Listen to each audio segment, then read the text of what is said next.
Thank you so much. It's such a delight to be here. I want to thank Alan and Suzanne and Jeremy Green who made the path to this visit really straightforward. If you have any questions in the middle or I'm not clear or you can't hear me, please let me know. If anybody needs access copies of this talk for hearing impairment, also let me know. And if you need to move around or do what you need to do to make your body comfortable, I'm really hard to offend. So definitely get up, walk around.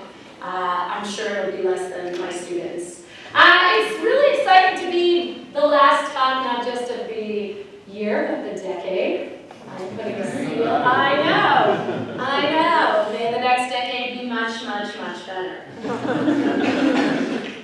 So, in David Lodge's phenomenal academic satire, is anybody familiar with David Lodge? Right there, all right, changing places. He talks about a game called humiliation. The object of this game is to reveal the most embarrassing book that you have not read given your academic field. So where I come from in the history of science, it might be not ever having read Thomas Kuhn's Structure of Scientific Revolutions. You can consider what it might be for you. So in the novel, a professor of literature reveals that he has never read A Beavis Macbeth. So he wins the game and he loses a job. Which is about as good an analog for the academic life as I can come up with. So, two things. Number one, pro tip for any of you who have non-academic partners, do not ever let them read a book by David Lodge. It gives them way too much ammunition to make fun of you. I speak from personal experience. And number two, I would like to reveal to you my own personal version of humiliation. And there. The clicker should go. Point it this way. Well, it's clicking on here, but it's not clicking on there. So I get to see all my slides, but you know. That's okay. I can just do it that way.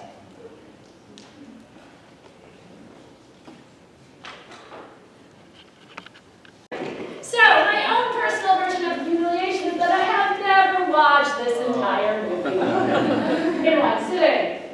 In my defense, it's an awful movie. I heard they're actually remaking it, and a bunch of people called me, they're like, what do you have to say? I was like, don't.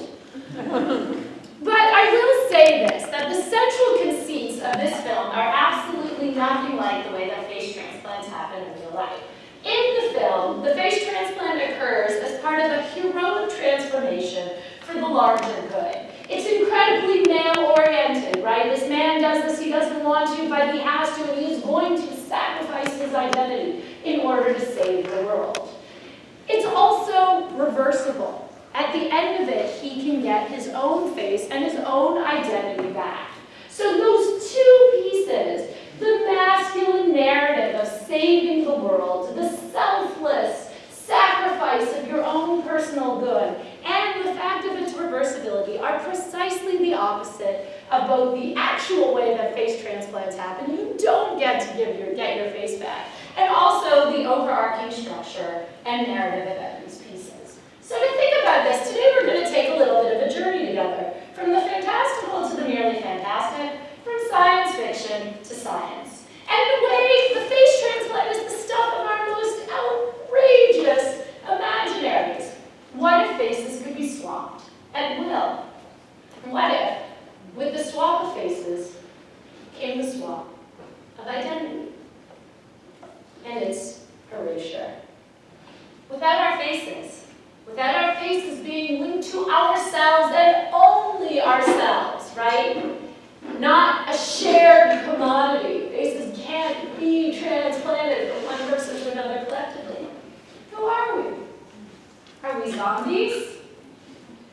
Luckily, we know this is all just in movies. Now, I think I don't need to convince this audience here, but sometimes this particular slide and the probably 15 others I could put up about movies dealing with face transplants are a really good argument for the importance of studying culture, the importance of cultural studies as a reflection and a producer of our own sense of how things work in the world. We have spent a lot of time working out our fantasies and fears around faces, and these films both reflect that, but also produce a lot of these narratives. And again, this is just a very small sampling. We have spent a lot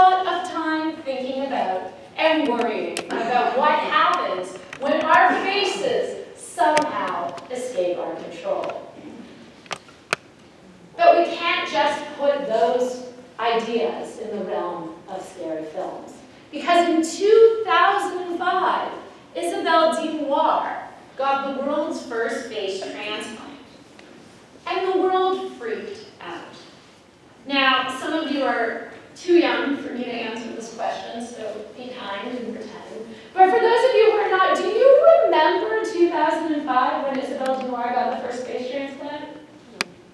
I have this incredibly clear memory, Jeremy and I were in grad school together then, of hearing about it and just being profoundly unsettled. And I couldn't quite explain why, but it felt like this best manifestation of what all us good historians of science and medicine think about, which is just because we could, does that mean that we should? And what does this mean? And I cannot articulate it any better than that, but it was unsettled, and it was terrifying, and I didn't know why, but somehow it was scary. And I wasn't alone in my vague, unsettled, intense negative reaction. There was an actual media maelstrom and a huge moral panic where people just kind of freaked out. It's hard to recreate that intense debate and that anxiety of unchecked sciences, the dangers of technology, the mad doctors of our movie fantasies. But there was very much this sense that this was not okay. And today what we're going to do is try to locate the source of that anxiety, thinking about why the face transplant at first seemed so very scary and why it isn't all that much anymore. We're going to talk about the long history of face manipulation and where face transplants fall in that history, and we'll look at how it all plays out on the ground with the surgery of this one woman, Isabelle Dimoir. And I just want to pause here to make a note about images, which is to say that if you are interested in what she looked like faceless, a quick Google search will bring up the images of her and the approximately 40 other people who have had face transplants today. I'm not going to do that here. And one of the things that I think about more broadly in my work are the stakes and ethical implications for how we use images in our scholarly work. And sometimes, of course, for those of you in the clinical fields, images are incredibly important to demonstrate various different issues and diagnoses, although I'm really interested in this trend now that's emerging about how medical textbooks have overwhelmingly used white bodies and white skin to illuminate certain kinds of conditions, which has real clinical stakes for things like skin conditions and misdiagnoses. So even there, I think there's a lot of room and scope to think about how we use images. But today, I'm going to try to focus on the images for which we know Isabelle Dimoir explicitly gave consent in terms of the reproduction. And people don't actually legally, particularly in North America, have to give consent for their use of their images. It's a little different in Europe. But I'm going to try to be attentive because I don't think it's central to my argument to show you pictures of what she looked like, entirely faceless. So these are kind of before and after pictures, and I do think that matters because it's interesting to know she actually does not look like the person whose face she received. Usually, depending on the extent of the transplant that you get, you end up looking like a combination of yourself and your donor, but generally your underlying bone structure remains the same. Now, it's also worth noting that some of the images can be quite tough. When I was getting together the book, one of my graduate students who was tasked with tracking down permission, and God bless all graduate students and people who do that, because it's not where my strengths lie. And she came to me and she said, Sharrona, I'm working on it, but I can only do it for about 5 minutes a day. And I sort of was struck, and I thought, am I being unethical? Am I demanding too much of your time? Am I not understanding around the work obligation? I was like, yeah, totally. I get it. And if we need to rework the hours, if you're not being paid appropriately, it's just I just get really, really nauseated. And I was like, oh, because I have a cast iron stomach. So I was sort of like, okay, that's a thing I have to think about in the book. And so the images appear only in an appendix when I use them at all. So what we're going to think about today is the surgery's resistance to categorization and why that matters. So one of the things that we're going to think about together is that some of the anxiety around this surgery emerged from people's inability to figure out what box to put it in. Right? Is it like a whole organ transplant from which you will die if you do not get it, right? If you don't get your heart and lung transplant, you're going to die. Is it like cosmetic surgery, right? Is it like some sort of plastic surgery? Well,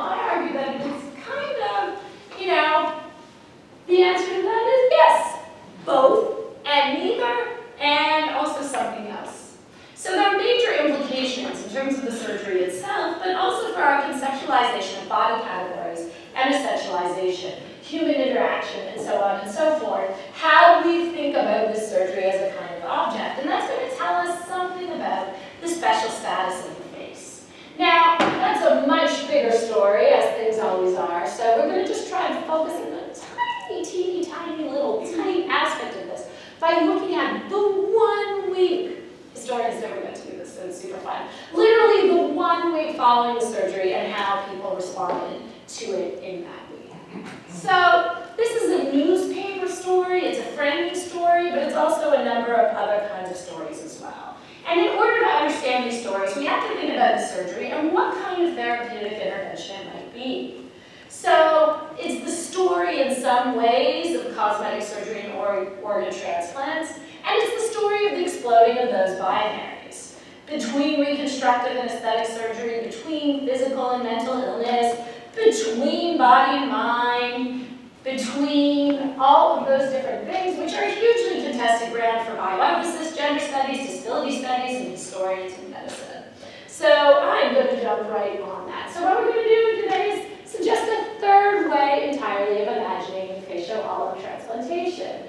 And what I hope to do by the end of the talk, the grand story behind this, is to suggest an opportunity to reimagine the face to face encounter, and to look beyond essentialized bodily categories. So even though this is about the face and face transplants, I would argue that our obsessive relationship to the face as an index to identity, as a way to know the self, has all of these really important implications about who we think matters and what we think the right way to look is. So if we think that better looking people, or people with the right kind of skin, tell us something about how good they are, what does that mean with people who have the wrong gender, the wrong disability, the wrong class presentation, the wrong racial presentation? So I want to unsettle more broadly, and this is part of my much larger research agenda, our commitment to the special status of the face as somehow telling us something essential about the people who we are inside. And this is always relevant, but in particular right now, where not only can you have one person have multiple faces online and in different aspects, although of course historians like Richard Wentson would say, and Irving Goffman, sociologists would say, we're always performing ourselves. We've always had multiple faces. But here it's being really made really concrete, but also not just in one person, multiple faces. One face can belong to multiple people, right, with the face transplant. So what I want to do is for us to collectively embrace what French philosopher Emmanuel Levinas told us about the face-to-face moment, and he theorized that the emergence of the ethical obligation to the other came from when you recognize someone in the face-to-face moment. But I thought, okay, well, what does that mean when you don't have a face? You no longer have an ethical obligation to somebody? Well, no. Levinas writes that in the moment of the face-to-face encounter, the looking is so intense that you don't even recognize the color of the other's eyes. Okay, so that's really big. But let's get now back down to something that's a little bit more micro. So in facial allotransplantation, we have these binaries that get called to the fore, like cosmetic surgery treats the mind, right? It's reconstructive, it's aesthetic, it's somehow something that you do that you don't have to do, whereas whole organ transplants treat the body.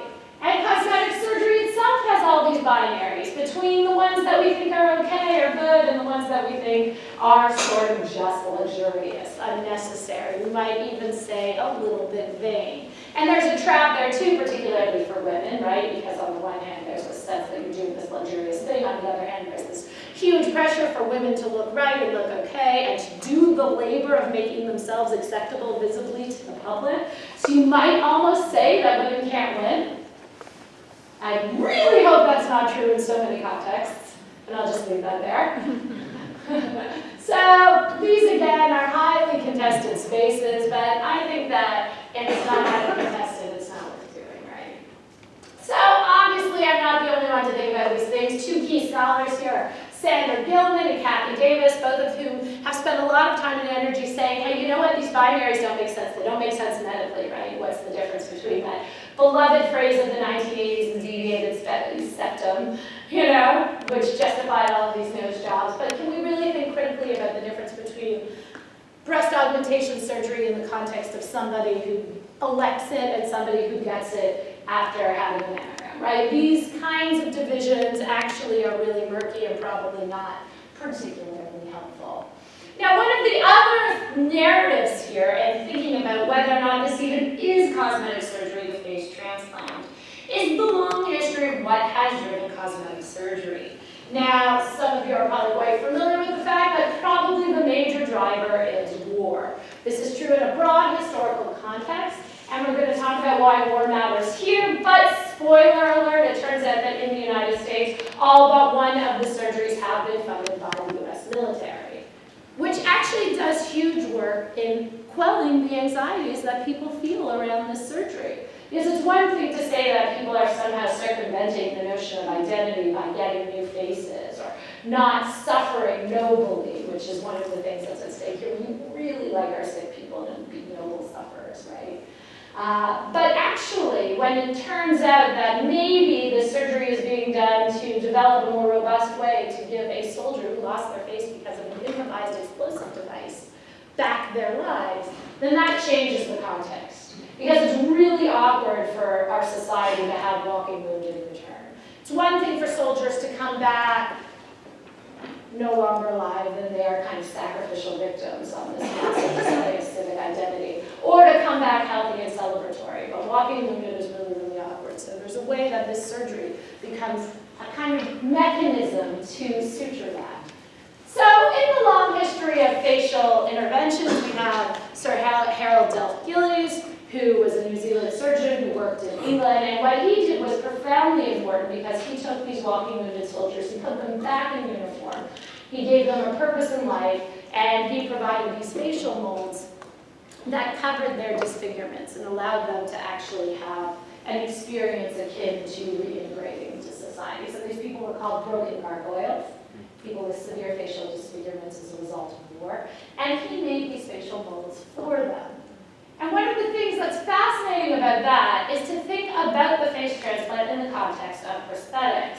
So the history of prosthetics is a fascinating narrative, and one of the things that I've noticed, and I'm quite interested in a separate but related project, is how our notion of use has changed around prosthetics. So the history of a leg prosthetic, originally, if it helped you walk, that was cool, but mostly it was supposed to make you look like you had a leg. So the function of legs was legness, right? That has changed dramatically. Legs now, prosthetic legs are now fashionable and stylish. You can switch them out the way you switch out other body parts based on other fashion parts based on how effective they are. In some ways, leg prosthetics can do the job of a leg better, but the job of a leg has changed in our conceptualization of looking leg-like to locomoting, to moving, right? So what would it mean for face transplants to shift in this way? To move from this kind of facial mask to look face-like, to be something more like this, to help do what faces do more effectively. So that makes us pause and think, well, are faces quite like legs? Not exactly, and perhaps not at all. Faces are this super weird and anomalous kind of object. In some ways, they are the most intimate connection to who we are. In other ways, we don't say, I knew him like I knew the back of my face, right? Because we spend a lot more time looking at our hands and our faces. Other people spend a whole lot more time looking at faces than we do, although, you know, my soon-to-be teenage daughter would say that's not entirely true in selfie culture anymore. But that's not a frivolous example, by the way. The first person to get bilateral hand transplants eventually became immunosuppressant non-compliant and had to have his hand removed because he was so disturbed by seeing the wrong hand every day. People who get face transplants don't see the wrong face every day. But are faces somehow particular markers of identity? Well, one of the fascinating ways to think about this is the story of the first heart transplant, right?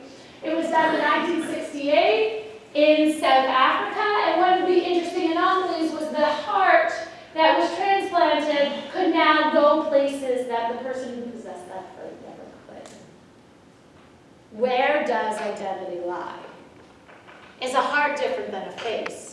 The story would look very different in the context of a face transplant than a heart transplant, And that is both an interesting thought experiment and a grounded phenomenon with the most recent face transplant in the United States, which was an African-American man, and he, in fact, had refused the first face that was offered to him. And as any of you in clinical context know, these kinds of things are pretty rare. It's hard to get donor organs and faces even more so. But he said the skin tone was too light, and he could not adopt that face. So he waited, and finally they found a face that had a much better skin match for him. But it does make us think, where does identity lie? And do faces somehow have a different kind of context? What's the difference between a face and a heart?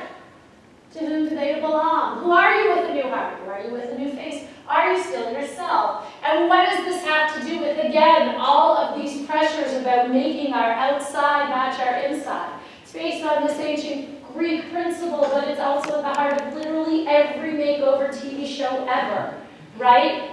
Which is that, or, it's not an accident in Downton Abbey that the middle sister's the ugly one. Or literally every other fairy, and she isn't really. And literally every other fairy tale, right? Our behavior is supposed to be matched by how we look.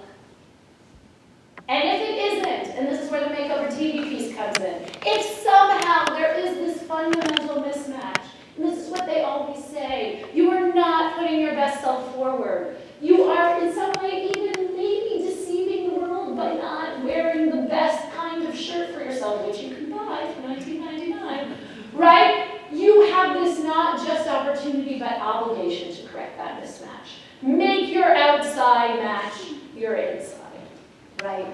Because this is what we think appearance does. So what if you're given not your own face, right? We're okay with changing how you look if it's somehow in service of improving the message you're communicating to the world, but the random face of whoever happened to die that day. What do we make of that in the context of identity? Well, some of these things we can answer in terms of who the face and the heart belongs, right? In 1978, we developed the first anti-rejection medication, so the moratorium on heart transplants, which people had been doing, and people kept dying and dying, and then in 1970 they said, all right, you gotta stop, this does not work. They come up with the anti-rejection medications, and it's like, open season, let us transplant everything we absolutely can. In 1998, we have the first successful hand transplant, sort of, all right? Like, from a medical perspective, that transplant is successful, but then this is Clint Hallam, the guy I mentioned, who becomes immunosuppressant non-compliant and has to have it removed. So there's a question about what counts as success. The second they do this operation in 1998, they are fully capable of doing face transplants. The medicine looks the same, and I spent a lot of time talking to doctors. They're like, yeah, like, it's interesting, these identity issues, but actually, we've known how to do this for a really long time, so much so that when they walked out of the Clint Hallam surgery, the hand transplant surgery, in 1998, they're like, yeah, face transplants, we should be able to do them in about a year. So, 2005 is when the first face transplant happened. What was the reason for the lag? Well, it's quite simple. Nobody was going to give anybody permission to do that. Now, all first cases in bioethics are pretty murky bioethically, probably. We can debate that. We can talk about different examples. But in this case, it really was an overwhelming sense of discomfort, awkwardness, a sense of the problematics, and also a really strong sense that this just wasn't going to fly.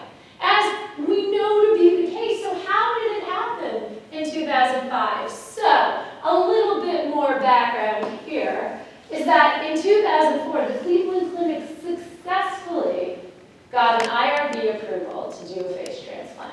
And they had like a 5-year plan, all right? They had their multi-pronged media strategy. First, they were going to write articles in the medical literature, then the bioethical literature, then the popular press. And then, once all of this groundwork had been laid, they were going to do the first face transplant. Everybody was going to cheer. The world was going to be on board. It wasn't going to be awkward at all. And what happened in 2005? A little bit of an end run. Well, so, On the 27th of November 2005 in Amiens, France, Isabelle Dunoir was rushed to the hospital because her face was mauled by a dog following an overdose of sleeping pills. She was unable to eat. She suffered damage so severe that she was getting nourishment from a feeding tube in her stomach. Following admission to the hospital, doctors ruled routine reconstruction impossible, suggesting instead a radical and, till now, never before attempted transplant intervention, for which they didn't entirely have permission. So they had also applied for ethics board approval to do a face transplant in Amiens, France. They were denied with this very teeny tiny little window where the report said something like, we do not explicitly disallow the possibility that maybe the triangle of nose, mouth, and chin could possibly maybe be transplanted one day. So that's like basically carte blanche, right? So here are the key players. Bernard Desrochelles, Sylvie Testelin, and Jean-Michel Dubernard. So Desrochelles and Testelin are on the faculty and staff of this hospital in France. Jean-Michel Dubernard, who is like the bad boy of European plastic surgery, because apparently that's a thing. Whenever I talk to plastic docs, his name comes up, and it's like, oh yeah, Dubernard. So he was brought in specifically for his very unique area of expertise. He was the one who did that first bilateral hand transplant for the patient who then became immunosuppressive non-compliant. So they thought, all right, well, here's a dude who's a transplant expert, right? At this point, hand transplant people are the best analog we have to what's going to happen with the face. So that makes sense. But also, here's a guy who knows how to deal with it when everything hits the fan in terms of the media. Now, again, in retrospect, whether or not the guy who created the first media maelstrom is the best person to negotiate the second one, well, the Cleveland Clinic would say that that was a bad call.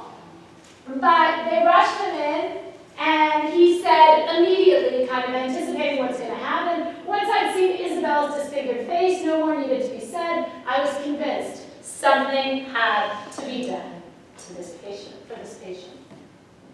Was the surgery worth the risk?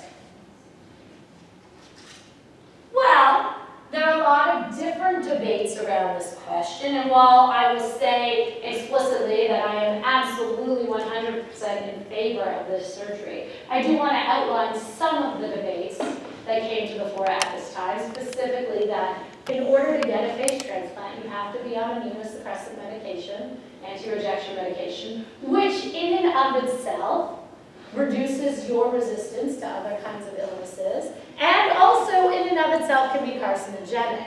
A side note, by the way, is that Isabelle Dunoir died in 2016 as a result of the absolutely anticipated outcome of the medications that she was taking and the cancers that they caused. So the argument was, people are not going to die from the lack of this face in the conventional way. So are we actually making well people sick? Are we making them worse off than they were before? And this was a really powerful objection to the surgery. The counterclaim would be that we need an expanded notion of wellness and health, right? If people without faces experience their lives to be so challenging that they have what sociologists call social death, and they themselves are willing to participate in this negotiation, who are we to say that this illness is not serious enough? But it's an unstable set of categories. Once again, it is not like a heart transplant where you're going to die tomorrow, and the need is quite clear, right? Especially because some people want face transplants, and lots of people don't. People with precisely the same kinds of injuries have very different senses of what they want. Psychology is really unstable, and that instability can be quite unsettling when you're asking this question: was the surgery worth the risk? And it's not just that stated risk. It's the fact that you might be giving somebody a face that is not there. And what is that experience going to be like? Can people handle it? Well, no. That's what pretty much everyone in the world said, aside from this one IRB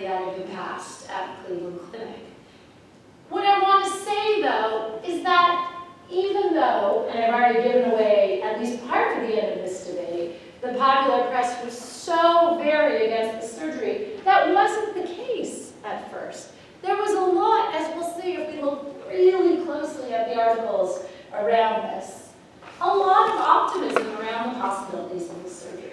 So now what we're going to do is this really tight examination of coverage of the surgery in major US, British, and Australian newspapers. It's not a random selection of places. I did look at a ton of the French press, but their kind of pleasure at being the first made it less of a useful set of samples. But these 3 papers during that 1 week in 2005 were all players in what had been dubbed the face race, okay? Because Britain had been trying for years to pass an IRB. The United States had already, and to this day still hasn't. It makes them really angry. So the US had this one possibility at the Cleveland Clinic, and Australia was paying a huge amount of attention because it was Clint Allen, that guy who got that first bilateral hand transplant, was actually an Australian convict who had then flown over to France. Again, there's a lot of murky bioethics that we can uncover.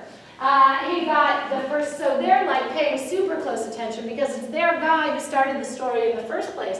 And Australia had the world's second ever face reattachment surgery, which is also related to face transplants when somebody had their own face lost, in this case in a threshing accident, and then this Australian woman was rushed to the hospital and had her face sort of reattached. So these are the newspapers that we're going to look at, and we're going to do this part a little bit quickly because I want to leave time for questions. But what we're going to see in these articles is this initial optimism in the sense that this could be like a really great thing, and then over time we see the condemnation as a way kind of to deal with the fact that journalists really didn't entirely know what box to put this in. And here I'm going to draw on some classic journalist theory by somebody called Gail Tuchman. She talks about framing, and she argues that journalists, when they get new stories and new information, will look for the right frame to put it in. So they will draw on established narratives and stories. And here, with face transplant surgery, it wasn't clear what frame to put it in. Again, is this cosmetic? Is this whole organ transplant? Is it something else entirely? And then we'll see over time, in real time, based on the articles, how the right frame emerged. And how, over time, these binaries get kind of put into place in really strong ways. Now, we didn't have the term clickbait in 2005, but this story basically was. So you have the controversial medical team, right? You have Jean-Michel Dubernard, who was flown in specifically to be the guy who takes the heat, right? So there's already that priming. You have, oh, by the way, a suicidal patient. So if you're picking a person to get a psychologically questionable and risky intervention, is it going to be somebody who was there because she failed at committing suicide? And that was incredibly mishandled because the first question that the doctors got in the press conference afterward, before our identity was revealed, was if this was an attempted suicide, to which they answered no. That was also, unsurprisingly, the first question Isabel Dumore got at her first press conference. And guess what she said? Yes. Yes! Of course, duh! So that also did not go so smoothly, but to compound this, not only was the patient suicidal, the donor face was somebody who successfully committed suicide. All right, she was a hangman.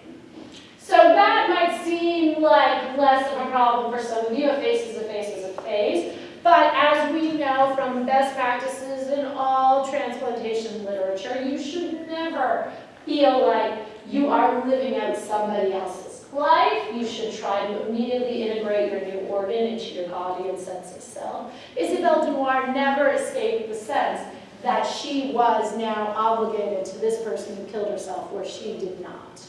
So there's this whole murky phenomenon. There's also the very technical term that some of you are familiar with, coined by Art Kaplan, to do with drinking sewage water, called the yuck factor. And that's what some of you are probably feeling right now, that visceral, physical experience of, again, super technical, that physical, visceral experience when you learn about a new technology having to do with the body. So face transplants are, in many ways, the quintessential yuck factor. And all of this is again wrapped up in the fact that they knew that the medicine was going to be just fine. But the psychology of a new face belonging to someone else on you, who knows? So Dunoir received a new face in 6 months. Okay, so 6 months from dog mauling face to new face. To give you a context for that, Connie Cull, who was the first U.S. face transplant recipient in the Cleveland Clinic, had lived faceless, or, this approximation of faceless after being shot point blank by a domestic partner. And I'll say this as well, of the 3 women that we know, whose identities we know in the United States who received face transplants, 2 of them were survivors of domestic violence, which is not an accident. She had lived faceless for 4 years and undergone 27 reconstructive surgeries prior to her transplant. So this was fast. This was a serious rush job, and they knew that they were rushing this in, taking advantage of this tiny little window, circumventing and doing an end run on everything, with no media strategy whatsoever, which is probably part of the reason that everything exploded. And there's some great research comparing the media strategy of the hospital in France and the Cleveland Clinic. But one of the key issues, as we'll see, is that in France, they allowed the narrative to be very much about the personalities, about Dunoir, about Bernard, about the doctors, rather than about the procedure and the medicine. And when it comes to personalities, well, we're always pretty good at finding faults. So, the 30th of November, the very first article about this. Scientists around the world immediately hailed the operation as one of the greatest medical breakthroughs of the 21st century. The French ethics authorities said that the procedure was too risky when doctors applied for permission last year, but left the door open for the nose and mouth triangle to be transplanted. So, it's heroic, right? It's John Travolta and Nick Cage, just shifting faces. This is like huge and big and not particularly negative, right? Where in this media maelstrom that I'm talking about? The Guardian. Pretty similar, okay? Risk be balanced against benefit, but clear knowledge of benefit. It's not a particularly complex operation. The New York Times is a much longer article, as is its wont, but it emphasized the groundbreaking nature of the surgery and then moved on to a discussion of risk. And now, so we're a day later, so 30th of November, the papers that in England that have evening papers break the story first. Now we're over into the next day. And now on the 2nd of December, there's no need for a special ethical debate about face transplants because they're not optional cosmetic surgery, but a critical procedure for seriously deformed people who otherwise could not function in society. Great! The New York Times now face, same day, a few hours later, right? Or 14 hours later. Australia's really far. Face transplants are among the most disputed frontiers in transplant science because they're so risky, because no one can predict what a patient receives a transplant will look like after the surgery. That's like a huge shift from what we just saw literally 1 minute ago in my talk, but 14 hours in real time. So now the St. Petersburg Times is saying, an ethics debate broke out over the world's first partial face transplant on Thursday. I love that. All hands to the ground, everybody in ethics debate is breaking out. It's like when I used to guide Canadian, before I developed a conscience about aggressive sports, I used to go to a lot of hockey games. I used to say, I went to a fight and a hockey game broke out. There's something of the same aggression happening here, like an ethics debate broke out of nowhere by nobody.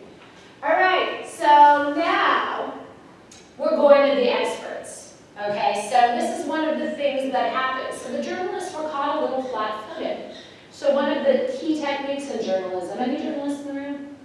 You find an expert to talk to give you a frame, to give you a place to go and understand. So they find their expert. It actually took a couple of days. Who is the expert on this thing that has never been done before?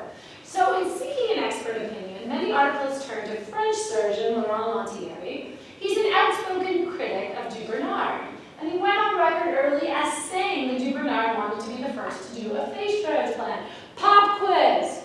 Who do you think was the second surgeon in France to do a face transplant? Bernard. No, not Bernard. Laurent Lantieri. So again, embedded in this whole story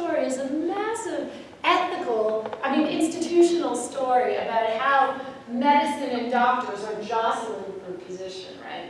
So Lentieri has a pretty clear motivation to be critiquing DuBernard. Over at the Cleveland Clinic, it's a lot more complicated because they have been absolutely and unequivocally scooped. They were unhappy about that fact, but they really want the surgery to happen. So how do you frame your critique while still supporting the fundamental endeavor? So the Daily Telegraph, much beloved of my mother-in-law in England, says some French doctors have accused the transplant team, some French doctors, overseen by Professor Jean-Michel DuBernard, of putting their desire to achieve a first above the interests of the patient. Critics have suggested that normal facial reconstructive surgery should have been attempted. All right, so now we're starting to get into the personality attacks along with the medical attacks. And then 3rd of December, again, this is 4 days later. And these are some quotes from DuBernard. I know what's going to happen. We're going to be massacred by certain media. As doctors, if we have the possibility to improve our patient, that's what we can do.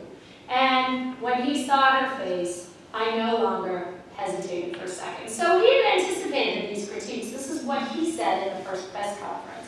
It is as a way to kind of do damage control, but it really didn't work. So same day, Dunoir's name and personal details are released. So this is another interesting feature of these kinds of surgeries, particularly in the early days. Patient confidentiality is essentially impossible. This leads me to possibly my favorite medical anecdote, and I'm sure you all have your favorites, but this is mine, which is that the second surgery ever to be performed in the United States was done on James Mackey. It was done at the Brigham and Women's by Bowden Pomack. Mackey, who had been a Korea War vet, had become drug addicted as a result of his experiences. He had a brain aneurysm, fell onto the tracks of the T in Boston, electrocuted his face, lived like that for, I can't remember the exact number, many, many, many years. Right. So James Mackey receives the second ever face transplant in the United States. It's in 2008. The Boston Globe's regular medical reporter is out, so there's a sub who comes in, writes the story, and then there's one person in the entire newspaper in 2008, one person who's in charge of monitoring the comments, can you imagine, for the entire newspaper, who looks up and says, hey, we just got an email from someone who said they know who the donor is. Now, Mackey's identity has not yet been released, but they said they knew who the donor face was. Well, all right, what did this comment say? So this comment said, I was in synagogue on Saturday, and my rabbi talked about how the greatest mitzvah, the greatest good deed or commandment that you can do is to give something back to somebody without expecting anything in return. So in traditional Judaism, these are usually the Chaver Kedisha, the people who take care of the dead. And this rabbi was making the argument that it should be extended to transplantation. Right? You were giving with no expectation of anything in return. He then went on to say, much as a member of our congregation just did. You go online, you say, all right, who died in a congregation in Brookline this week who's of approximately the right age? And boom. The identity of the donor is discovered and released. An entire swarm of people descend upon the household of the donor's wife. She was totally up for it, by the way. She already had a book written. That's actually true. She wrote a whole book about it. And, no, it's a good book. You should read it. And then, after that, it's impossible to maintain the identity of the recipient a secret. So these things just play out and get more and more complicated. But in these days, Dunoir herself willingly participated in this. She comes out in public, she does the press conference, and we see initial sympathy for her disfigurement. Dunoir said that she'd been living as a virtual outcast before being put on a waiting list in August for the operation. I have to cover myself with a mask all the time, she said, and I want to just note here that in the coverage of literally every single face transplant recipient in the United States, there was always a moment where we learn about how they scare children, and then there's always a moment where we learn that they go to a mall, always a mall, and then they get unremarked. So these are really interesting narratives about what counts as acceptable appearance, who you cannot frighten, and what are the public spaces of anonymity where we desire to not be recognized. So she had to wear a mask all the time. And the first word that she said when she woke up for her operation. Merci. Thank you. So this is incredibly powerful, right? This seems like the kind of thing where we should always, like, why are we so angry about this, right? This seems like, she said merci, given the personal pathos of Dumoir's condition, right? Shouldn't we have a huge amount of sympathy for her? And indeed, there was a huge amount of sympathy. The reporters didn't critique her very heavily. They backed off the doctors by allowing them to speak to the direty of the situation. There was a strong sense of support for Dumoir's experience, echoed in a delicacy around her place in the bioethical debates. And then we get a little more information, right? We learn about her attempted suicide. She was asked, she answered. And then whether this is now a week after the surgery, ethical concerns on face transplant grow. Isabel's new face is immoral. Dumoir was having difficulty eating, drinking, and speaking. But she continued to smoke. So the question, is her face moral? Is actually not what they're asking. They're asking, is Isabelle Dumoir moral? Right? And this is where the control of the story is now completely lost. By shifting this to the character of the individuals involved, rather than around the medical narrative of the story, it is now over. And then we start seeing things like, and this is in the New York Times and the Daily Mail, the face transplant story raises the prospect that this could become the ultimate in cosmetic surgery. Imagine wealthy crones buying the face of beautiful young donors. Like, so what? Okay, so when I give this talk, people always ask me, but like, what about the spies? Like, people are always really worried about the spies. So if you're worried about the spies, let me tell you that there are much, much, much easier ways to change how you look that don't involve a lifetime of immunosuppressants and at least 6 months of convalescence. There are much simpler forms of literally like a false nose. You know, could throw up a slide here of Nicole Kidman in the hours, or just Jennifer Aniston with no makeup and cake, right? There are much easier ways to evade detection than that. The spies are fine without face transplant surgery. But more interestingly, what about the Crohn's? Like, what's the issue that the Daily Mail is worried about here? Are they worried that we're just going to see scores of young women being kidnapped for their beautiful faces? I would venture to say that they have not shown a particular interest or respect for these young women in any other context ever. So I don't think this is the primary concern here. Is this a moral panic about wealthy crones somehow cheating by looking younger? They should do it the old-fashioned way with Botox? Like, what is the issue here exactly? Well, I think it's that face transplants are kind of particularly vexed here, right? Because it's like all of those issues that we were talking about before. People with facial disfigurements are held to a different standard, not because the condition will not directly kill them, but because we simply can't make sense of what a person with the face of another is. More specifically, we can't make sense of who someone with the face of another is. But here's what we seem to know. She should at least deserve it. If you are getting a new face, you should have gone through the appropriate amount of suffering first. You should have become ennobled by your suffering. You should become a better person, goddammit. And then maybe, just maybe, after you have transformed yourself already through the ritual humiliation that every makeover TV show also starts with, then just maybe you have earned a new face. So here are the responses by various experts. You'd have to be pretty desperate to have this sort of surgery, which carries so many risks. Should someone that desperate be submitted to it? This is Eileen Bradbury, who's a British consulting psychologist specializing in plastic surgery patients. So this is a fascinating comment to unpack, and you're all bioethicists, so you know this kind of tricky waters of, undue coercion and duress, of which life-threatening illness and desperation is itself one of them. Can you give informed consent when you feel like you have no other option in the world? And on the other hand, you have no other option in the world.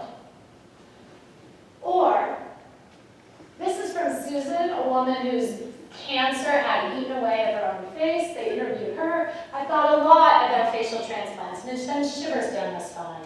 Everything that I am today is a part of me, grafted from my back or my leg. But I'm still the same person. Fish transplants aren't you, so you don't know how psychologically you'll react. I'm known for the way I look. Rather than trying to eradicate our disfigurement, we need to accept it and get on with life. And that's a great sentiment and true for so many people, but not entirely true for Susan. Right? She's getting skin grafts. She's trying to change how she looks or eradicate her disfigurement in some way, to which I say, go ahead, absolutely. But what is the difference between doing it from your own skin and the skin of somebody else? So, where are we now? Neuro breaks out of the face transplant, ethics professor attacks lack of consultation, donor and recipient, and both attempted suicide. Okay, so now we're going to see the shifting headlines, a pioneering transplant, and now an ethical storm. Denoir has signed a deal that could make her tens of thousands of pounds from the sale of photographs at a field of the operation. So this is also like a great 2005 moment. Like what, tens of thousands? No way, right? Like, this is a woman who's obviously got some psychological challenges, probably is going to have a lot of medical needs for the rest of her life, and we're begrudging her like 20,000 pounds. So, as a way to kind of wrap this up and think about the question more broadly, the focus of the story changed to Denoir. So the story changed. So the surgery itself as an object changed, all right? The physical thing itself changed. Surgeries are also cultural categories, and they are mutable based on the way that we conceptualize them. In this case, the resistance of the procedure to categorization, neither exclusively cosmetic nor life-savingly therapeutic, presented a challenge for those covering and discussing the surgery. The initial coverage spoke to both aspects of the surgery by focusing on the medical breakthrough and the quality of life advantages it conferred, even while acknowledging the risks. The next wave of responses grounded the risks in psychological questions, and as details about Denoir herself emerged, there was a highly specific and very moralistic tone, reading the surgery in the context of Denoir's life story and the motivation of her donors. So we see that the personal eclipses the medical, the surgery is rendered unnecessary, Denoir became an unviable candidate, and we start to blame her as the cause of her own trouble. So here we see that perhaps France wins the face race, but overall lose face. But I want to hang on to the fact, as I wrap up, that there had been room initially for a different response. Right? There was the possibility of reading this as an insistence on the need for an expanded notion of wellness and what it means to be a well person. So why does this matter? Right? Denoir had her surgery, and actually so did 40 or so other people today, including, by the way, at least 2 people who themselves were likely attempted suicides. One here in the United States and one in Canada pretty recently. And I'm heartened to say that the coverage of that paid almost no attention to the cause of the disfigurement at all. In a kind of a way, the bioethicists and the critical voice of the public lost the fight. Sorry, everyone. IRBs have been granted and the surgery has been normalized. Is this just an exercise in unearthing a briefly incendiary issue that has now passed? And of course, I'm going to say no. I think it really matters. I think this different response, that space for understanding the expanded notion of health and wellness matters. And not just because there were real stakes here in the way that surgeons and bioethicists approach the procedure, though that's important. And not just because the debates highlight the special status of the face and our discomfort with its manipulation, although that matters too. But, and I'm going to make a wild claim, but one that hopefully we've grounded a little bit today. The surgery and its resistance to categorization is a real opportunity. It's modest by scale, but dramatic by implication. The opportunity here, in this moment, where I would say identity can be reorganized, even as we spend so much time privileging only certain ways of looking right. But we're in this moment of dramatic recognition that we can perform multiple versions of ourselves at the same time. So there's an opportunity to rethink how we encounter other people, to rethink the binary between virtuous and gratuitous manipulation of the self, to rethink what constitutes medical intervention, to rethink the distinction between mind and body, and to rethink bodily essentialism altogether in our recognition of other people. And I say that's a real chance. And by looking at these debates, by looking backwards, maybe you can see the way forwards. Thanks.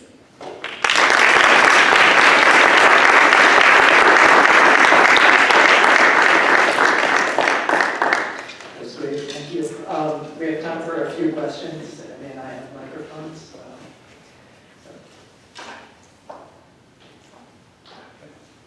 Just a quick early question, Sharrona. Yes. One of the first images you showed of Denmark has the face, but the eyes are blurred out. Yes. So the question I have, I was thinking about the whole talk, is if the face is the unit of identity, why is it that just reducing the eyes is understood as either being a protection or undoing that? Yeah, so I spent a lot of time thinking about that, both in the context of superhero movies, where it's like, oh my god, how could anyone really not know who Clark Kent is because he puts a stupid mask around his eyes? But also, this is a huge convention in medical textbooks, right? And is it an effective one? When we think about the face as a whole, are there specific subunits that seem to be more indicative of identity, both in terms of the abstract notion of the self, but also more specifically, if I cannot see your eyes, do I know who you are? So some of this has to do, I think, with historical conventions about the eyes as the mirror to the soul, and some of it actually has quite a bit to do with how we recognize people, and this leads into my current book project around face recognition and super recognition. And it turns out that people who are best at recognizing people do focus on specific features, but it turns out that eyes are not the most powerful ones. So if this is a mechanism of anonymization, changing the nose would be better. So it's more of a convention with really long historical roots around eyes as the mirrors of the soul, but actually not a really effective one, even though superhero stories seem to think it is.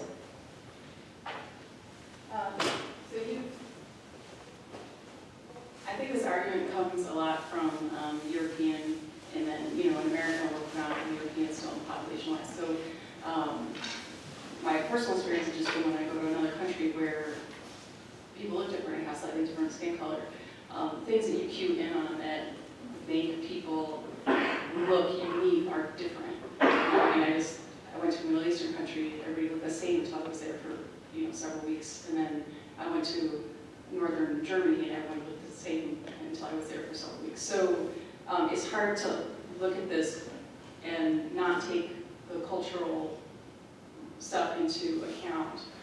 And then predominantly the face transplants that have been done have been Caucasians, like there were some in China, but then we don't have good longitudinal data on them. Right. So it's hard to see how that's done. But it'll be very interesting to see how the conversation potentially changes somewhat as more, at least in America, ethnic minorities have the procedures done. Yeah, I agree 100%, and that's why I was in France, we've actually had a bit more diversity in terms of recipients, and some of the things I think about is, it's not just absolutely non-diverse in terms of race and ethnicity, but gender. It's really only in the United States that women get them at all, almost overwhelmingly, and I have some theories as to why the United States is the anomaly on that piece. But yes, I agree with you 100% that so much of this is culturally indexed. And you're also referring to the broader phenomenon, and you framed it more in terms of country norms, but this idea of what the psychologists call the CRE or the ORE, the other race effect or the cross-race effect, which isn't actually just racism with an acronym, although it feels that way, which is that people are much better across the board at recognizing people who we initially thought it was around who looked like them, right? So people who shared their same race ethnicity, but it turns out people that they are more familiar with looking at. And some of the things that I've been looking at more recently in that context is whether that affects people across from face blindness all the way to super recognition, if they are more biased to what they are used to, right? So I haven't actually thought that much about how that plays out in terms of norms of facedness generally, but I think that's a really provocative way to think it. Okay, unfortunately, that's all the time we have for today, but thank you all for coming, and join me again in thanking Dr. Pearl for her interesting talk.